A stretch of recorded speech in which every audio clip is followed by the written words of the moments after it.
Clemson quarterback Trevor Lawrence is the consensus pick to be drafted first overall by the Jacksonville Jaguars in this year's NFL Draft. Barring the Jags going full maverick and taking Kyle Pitts at 1, Goldilocks herself will walk across the stage to shake Commissioner Goodell's hand to begin the draft on April 29th. But which order will the remaining quarterbacks be selected in? Who are the top quarterback prospects after Trevor Lawrence? If you followed college football this past season, you probably know Zach Wilson, the babyface BYU star, rumored to be the favorite for the number 2 pick belonging to the New York Jets. Wilson had a breakout junior season for the Cougars in which he led BYU to an 11-1 record and showed he's one of the most electrifying players in the entire country. Wilson has elite movement traits and can make every throw on the field, with above-average speed and an absolute cannon for an arm. Wilson has all the tools to be a franchise QB at the next level, and I see him as a more polished Mitchell Trubisky. Like Trubisky, Wilson is expected to go off the board with the number 2 pick in the draft, and looks the part of a prototypical NFL QB.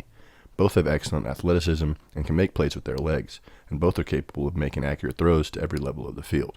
Trubisky struggled with consistency in his 4 years in Chicago, making one Pro Bowl, but eventually parting ways with the team this offseason and signing as a backup to Josh Allen in Buffalo.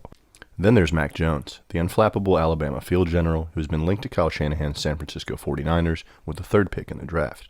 After leading the Crimson Tide to a national championship win over Ohio State in 2021, Jones enters the NFL Draft widely viewed as one of the safest picks of the first day. Smooth, savvy, and methodical, the former Alabama QB won't wow you with arm strength or athleticism, but is steady as they come and excels in reading coverages and making the smart play. He rarely turns the ball over and is consistent with his accuracy, both highly coveted traits when evaluating QBs. He is not just another Bama quarterback, and while he was surrounded by NFL talent in college, I believe he himself has the makings of a starting NFL prospect. Watching Jones, I see a lot of similarities to Atlanta Falcons legend Matt Ryan. Like the former NFL MVP, Jones throws with timing and anticipation, consistently getting the ball to his playmakers in space. While I don't know if Jones will ever come close to reaching Ryan levels, I firmly believe he has one of the highest floors in this year's quarterback crop. Another highly touted quarterback in this year's class, Ohio State's dynamic dual threat, Justin Fields, is the wild card of the bunch.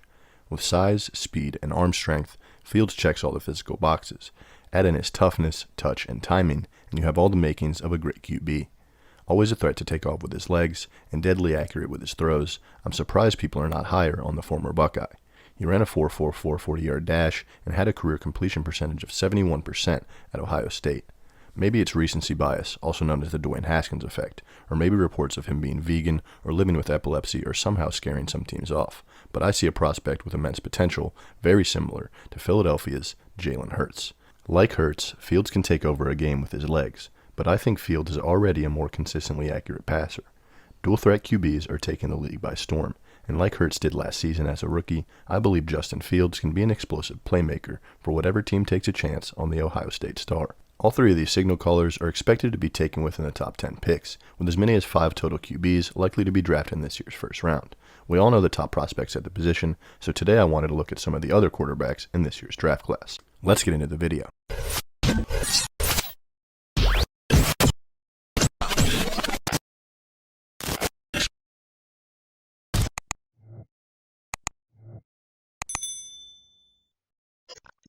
The only QB on this list with a first-round grade is a lesser-known talent from the FCS powerhouse that also produced Carson Wentz. North Dakota State University's Trey Lance is likely to be picked within the top 15 picks in this year's draft. The 6'4", 225-pound prospect only spent 1 year as a full-time starter in college, but went 17-0 and won an FCS championship, throwing for 28 touchdowns to no interceptions. Due to the worldwide pandemic, Lance was held to only 1 game in 2020, a 1-game showcase for Central Arkansas. In his 18 total college games, he completed 67% of his passes for almost 3,000 yards, with 30 touchdowns to only 1 interception. He also added 1,200 rushing yards with another 18 touchdowns on the ground. Though he only has 1 full season as a starter and was playing against FCS competition, I see a bit of Deshaun Watson and a hint of Josh Allen when I turn on the tape. Lance is a phenomenal athlete and has room to add even more weight to his already impressive physique. He has the ability to run by you or over you and is already an extremely accurate passer who I believe will only get better over time. Like Allen, Lance has excellent size for the position and can make every throw necessary to be successful in the NFL. I fully expect Lance to be a handful for NFL defenses, just like Allen and Watson are today. Defensive coordinators are going to have their hands full trying to figure out the best way to stop Trey Lance. Much like Deshaun Watson, Trey Lance is a threat to take off and run every time he touches the ball. An extremely dynamic athlete and an extremely accurate passer, Trey Lance is going to be a problem in the NFL for many, many years to come. It wouldn't surprise me at all if Trey Lance went as high as number 2, and there have been rumors of teams trading up to get the North Dakota State signal caller. Just like Josh Allen, it may take Trey Lance a few years to get comfortable playing quarterback at the NFL level, adjusting to the speed of the game, reading pre-snap and setting protections, and going through full field progressions, everything that comes with being the franchise. But if Lance lands on the right team, with the right staff, look out, he has legit top 5 QB in the league potential. The University of Florida is known for producing talent, and one of the most underrated QB prospects in this year's draft, Kyle Trask, spent 2 years as a starter in Gainesville, finishing 4th in the Heisman voting last season. Trask was also a consensus All-American and finalist for the Davey O'Brien Award, given annually to the best quarterback in college football. A massive underdog his whole career, Trask waited nearly 7 years between starts, as backup to Derek King in high school and Felipe Franks throughout his early years at Florida. When his chance finally came, he seized it, throwing for over 6,500 yards in 2 seasons as the Florida starter, and this season leading the country in passing yards per game and passing touchdowns. In 27 games as a Gator, Trask completed 68% of his passes for almost 7,400 yards, with 69 passing touchdowns to just 15 interceptions, and also added 8 career rushing touchdowns on the ground. Passing for nearly 4,300 yards and 43 touchdowns, Trask had one of the best seasons ever in college football history, but was benched in his final game, in which he had all of his weapons out, including Kyle Pitts and Kadarius Toney, 2 surefire first-round picks.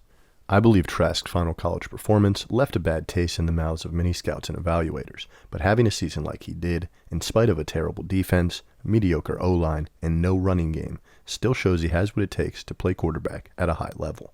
My pro comparison for Kyle Trask is a better Blaine Gabbert or a budget Big Ben. He's big-bodied and battle-tested in the toughest college football conference, and Trask should at least develop into a solid backup and potentially could become a starter. Gabbert was picked with the 8th overall selection in the 2011 NFL Draft, and though he wasn't a successful starter in Jacksonville, has had a long career as a backup, even winning a Super Bowl, backing up Tom Brady last year in Tampa Bay. I believe Trask will at least be a long-time backup in the NFL, but has the potential to develop into a starter like Gabbert never did. Watching Trask on film, I see a budget Big Ben. At 6'5", 240 pounds, Trask is huge and stands in the pocket to deliver strikes downfield. I think Kyle Trask is one of the more pro-ready prospects in this year's draft class, even though he is a traditional pocket passer and doesn't have the mobility that is currently all the rage at the position. I believe Trask will go off the board this year anywhere from rounds 2 to 4, and could be one of the steals of this draft when we look back at this class years down the road. Trask has been severely underrated this entire pre-draft process, and I believe whichever team spends a mid-round pick on the former Florida Gator will be getting an extremely valuable developmental prospect for the future. Another prospect I believe most analysts are undervaluing is Texas A&M's Kellen Mond. Weighing in at 6'3", 220 pounds, this 4-year starter improved every year with the Aggies, making significant strides as a passer, with Jimbo Fisher joining the coaching staff in 2018. Over his 4 years, he improved his completion percentage from 52% as a freshman to 63% as a senior. In 46 career games with the Aggies, Mond completed 59% of his passes for nearly 9,700 yards, 71 touchdowns to just 27 interceptions, adding 1,600 yards and 22 touchdowns rushing. I believe Kellen Mond compares favorably to a better Brett Huntley or a smaller Colin Kaepernick. He improved his accuracy every year at A&M, but still needs work with touch and timing, and is a phenomenal athlete that can beat you with his legs and is growing more confident, making all the throws from the pocket. I think the best case scenario for Mond is to end up somewhere where he can sit and learn behind a veteran and continue to grow as a passer. Mond is one of the most underrated prospects in this class, and in the right system, the sky is the limit. Kellen Mond is at worst a solid backup project with untapped star potential. Look for Mond to go off the board in day 2 or 3 in the middle rounds of this year's NFL Draft. Stanford's Davis Mills is a polarizing prospect. The pre-draft riser has seen his stock soar in recent weeks, with some analysts saying he could even go off the board late in round 1 of this year's draft. The 6'4", 225-pound passer was the number 1 ranked high school recruit in the country in his class and had high expectations going into Stanford. Mills dealt with a myriad of injuries over the past few years and only started 2 half seasons for the Cardinal. In 14 career games, Mills completed 65% of his passes for nearly 3,500 yards with 18 touchdowns to 8 interceptions. He possesses prototypical size with great attributes and intangibles, but just lacks the necessary experience. Add that to his injury concerns, and you can see why his draft projections vary greatly. Mills' best game of last season also happened to be his last. Against UCLA, Mills completed 68% of his passes for 428 yards and 3 touchdowns, while also throwing his only 3 interceptions of the season in a 48-47 double overtime win. I compare Mills to longtime NFL journeyman Nick Foles. Foles is a former Super Bowl MVP, winning with the Philadelphia Eagles in 2018, but has dealt with a variety of injuries that have led him to bounce around from team to team. Like Foles, Mills has great size and arm strength for the position, but has dealt with injuries, limiting his playing time and effectiveness. Mills is a smart and talented young passer with the desired size and arm for the NFL, but only played in 14 games at Stanford before deciding to declare. I believe he should have stayed 1 more year in college to develop, but is still an interesting pick for a team looking for a project with upside. Mills should at least develop into a capable backup or a low-end starter within a few years, and with so many teams desperate for a competent QB, don't be surprised if a team reaches for Mills early in the draft after the top 5 QBs have gone off the board. The final quarterback on our list opted out of last season after transferring to Georgia from Wake Forest. Despite never playing a game for the Bulldogs, Jamie Newman is considered a day 3 selection in this year's draft based off his accomplishments as a Demon Deacon. The 6'3", 235-pound signal caller is a physical runner who still needs work to develop as a passer, but shows enormous potential and is another interesting project to target in the later rounds. In 19 games at Wake Forest, Newman completed 61% of his passes for almost 4,000 yards and 35 touchdowns to 16 interceptions, adding another 825 yards and 10 touchdowns on the ground. Wake Forest ran an unconventional QB power offense, frequently using Newman as a runner to take advantage of his size and athleticism. Against Duke in 2019, Newman rushed 29 times for 144 yards and a touchdown, adding 284 yards and another touchdown through the air in Wake Forest's 39-27 win over the Blue Devils.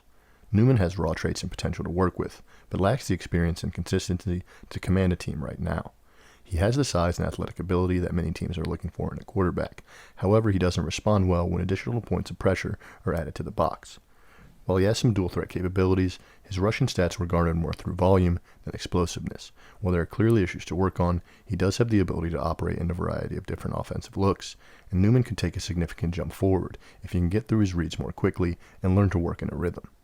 Newman has the ceiling of an eventual NFL starter, but his floor is lower than some teams might like. The way Wake used Newman in college reminded me a lot of how former NFL MVP and current Patriots quarterback Cam Newton was used in his Heisman season at Auburn.